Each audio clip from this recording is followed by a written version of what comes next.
2017లో hybrid cloud, ఇంతకుముందు high speed రైళ్ళు అన్నాం, దాని ముందు హై స్పీడ్ రైళ్ల కర్మాగారం, తర్వాత హైబ్రిడ్ క్లౌడ్, మన సౌదీ అరామ్కు రాష్ట్రానికి సౌదీ అరామ్కు. ఇదంతా 2017. 2018లో చంద్రబాబు గారు డావోస్ వెళ్ళినప్పుడు రాష్ట్రానికి 150 సంస్థలు వస్తాయన్నాడు.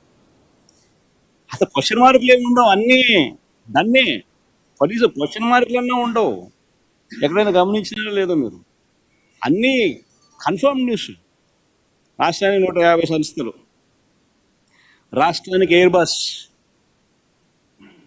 ఇది ఒక్కటి కొంచెం క్వశ్చన్ మార్క్ పెట్టాడు, సంతోషం. రాష్ట్రానికి అలీబాబా క్లౌడ్ సెంటర్, అది క్వశ్చన్ మార్క్ లేదు, అలీబాబా. 2019లో జనవరిలో కూడా మొన్న పోయాడు, ఎన్నికలు అయిపోక మునుపు. హ్యాపీగా ఏపీకి, రాష్ట్రానికి జెన్పాక్ట్, హ్యాపీగా ఏపీకి జెన్పాక్ట్. ఇది ఈ మాదిరిగా బిల్డప్ ఇవ్వడం చంద్రబాబు నాయుడుకి ఏమాత్రం కొత్తగా. అబద్ధాలు చెప్పడం, మోసం చేయడం. అసలు నాకు ఆశ్చర్యం, ఒకసారి మీ అందరికీ కూడా తెలియాల, మనందరికీ పిల్లలు ఉండరు.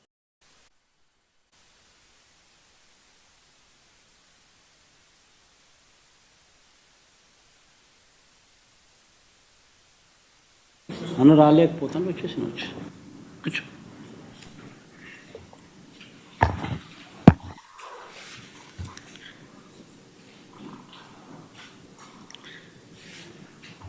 ఈ నెలలో జరిగిన పరిణామాల మీద ఈరోజు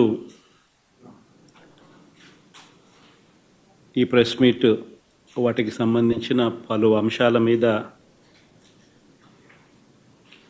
ఇటువైపున స్టోరీ, చంద్రబాబు నాయుడు గారు చెప్పిన అబద్ధాలు, వక్రీకరణలు, ఇవన్నీ ఒకవైపున స్టోరీ మాత్రమే కనిపించిన పరిస్థితుల మధ్య అసలు వాస్తవాలు ఏమిటి,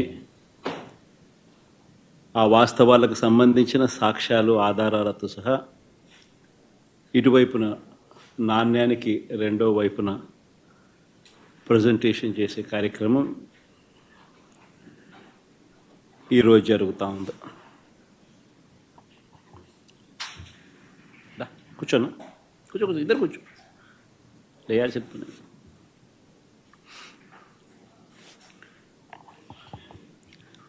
రాష్ట్రంలో దాదాపుగా 9 నెలలు కావస్తూ ఉంది ప్రభుత్వం మారి, చంద్రబాబు నాయుడు గారి ప్రభుత్వం ఏర్పడి. ఈ నేపథ్యంలో 9 నెలల వెనక్కిపోతే,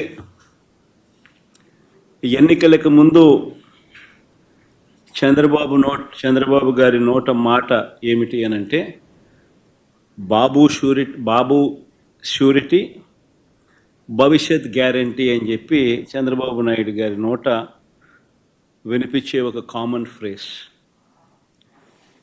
9 నెలల తర్వాత పరిస్థితి ఏమిటి అని అంటే, బాబు షూరిటీ, మోసం గ్యారంటీ. ఇది ఈ 9 నెలల కాలంలో ఇప్పుడు మనందరికీ కనిపిస్తూ ఉన్న ఫ్రేజ్.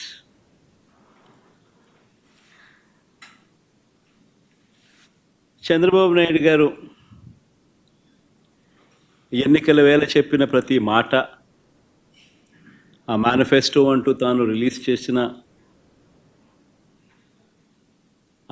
చేసిన మేనిఫెస్టోలో తాను చెప్పిన మాటలు, ఎన్నికల వేళ బటన్ నొక్కడం అయితే ఏముంది, అదేం పెద్ద పనా, ముసలావిడ కూడా బటన్ నొక్కుతుంది అన్నాడు అప్పట్లో. నా చంద్రాయుడు ముసలావిడ కూడా కుర్చీలాక్, ముసలావిడ కూడా బటన్ నొక్కుతుంది, అదేమన్నా బటన్ నొక్కడం గొప్ప సంగతి అని చెప్పి అన్న సందర్భాలు మనం చాలా చూసాం.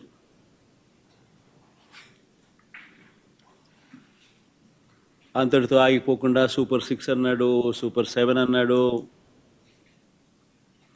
ఏకంగా మేనిఫెస్టోలో 143 ప్రామిసెస్, 143 హామీలను ఎన్నికల మేనిఫెస్టోలో తాను చేర్చాడు.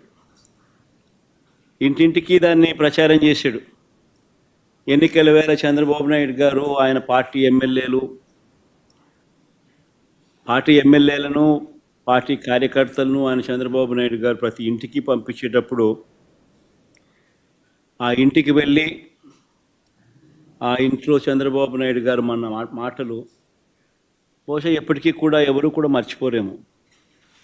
చిన్నపిల్లలు కనపడితే నీకు 15,000, నీకు 15,000, నీకు 15,000. ఆ చిన్నపిల్లల తల్లులు కనపడితే నీకు 18,000, నీకు 18,000, నీకు 18,000.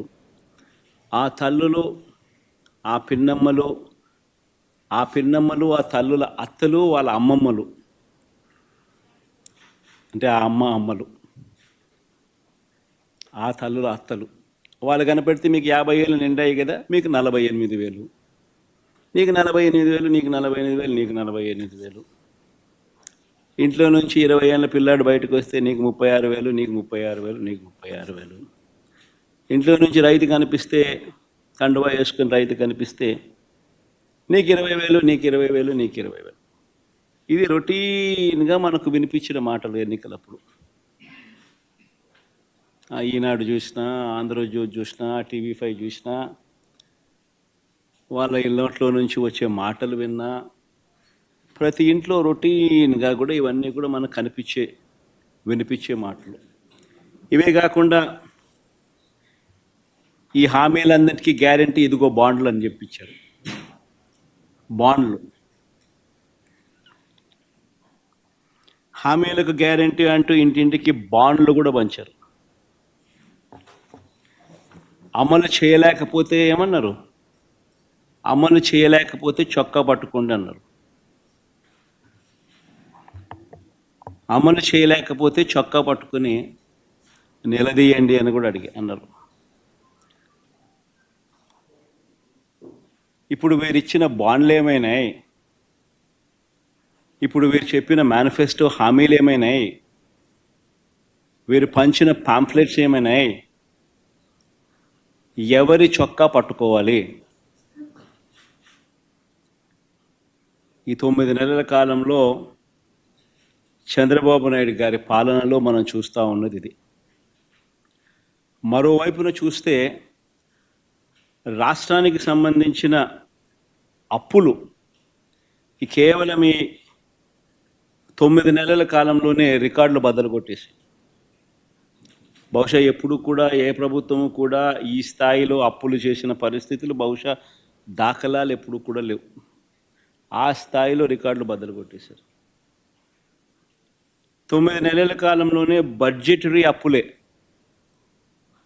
అంటే with in the purview of FRBM పరిధిలోకి వచ్చే బడ్జెటరీ అప్పులు, అంటే public account and public debt అప్పులే అక్షరాల ఈ 9 నెలల కాలంలో 80,827 కోట్లు.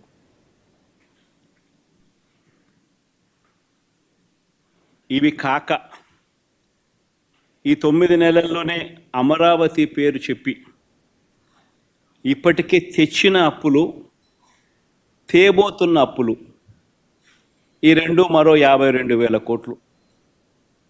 World bank and ADB, Asian development bank, world bank నుంచి 15,000 కోట్లు, KfW జర్మనీ నుంచి 5,000 కోట్లు, హుడ్కో నుంచి 11,000 కోట్లు, CRDA ఏకంగా కమిట్ అయిన అప్పులు, అంటే కమిట్ అయినారు, మరో 21,000 కోట్లు మేము రేస్ చేస్తామని చెప్పి.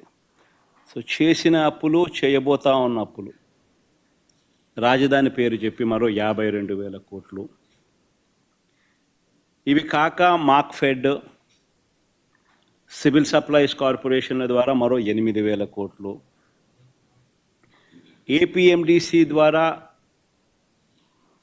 తేబోతున్న అప్పులు మరో 5,000 కోట్లు. అన్నీ కలిపితే ఏకంగా తీసుకొచ్చి నా అప్పులు, చేయబోతున్న అప్పులు ఏకంగా 1,45,000 కోట్ల పై మాటే. ఇది నిజంగా ఒక రికార్డు. ఇది ఇంకో రికార్డు. ఎవరు బద్దలు కొట్టలేనంత పెద్ద రికార్డు. ఇన్ని అప్పులు చేసిన సూపర్ 6 సూపర్ 7 ఇచ్చారా? పేదలకు ఏమైనా బటన్లు నొక్కారా? అందరూ ఆలోచన చేయాలి. పోనీ కనీసం మా ప్రభుత్వం గతంలో అమలు చేస్తూ ఉన్న పథకాలు ఏమైనా కొనసాగుతూ ఉన్నాయా?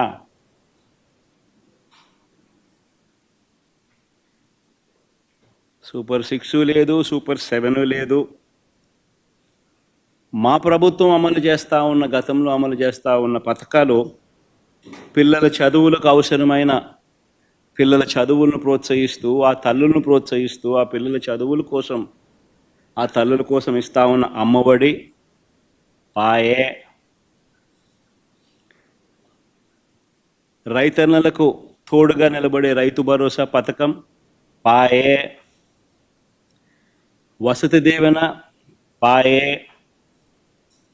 విద్యా దీవెన అరకొర, చేయూత లేదు, ఆసరా లేదు, 0 వడ్డీ ఆరోగ్యశ్రీ పూర్తిగా కూడా యగనామమే, వాహనమిత్ర, నేతన్న నేస్తం, మత్స్యకార భరోసా, కాపు నేస్తం, ఈబీసీ నేస్తం, చేదోడు తోడు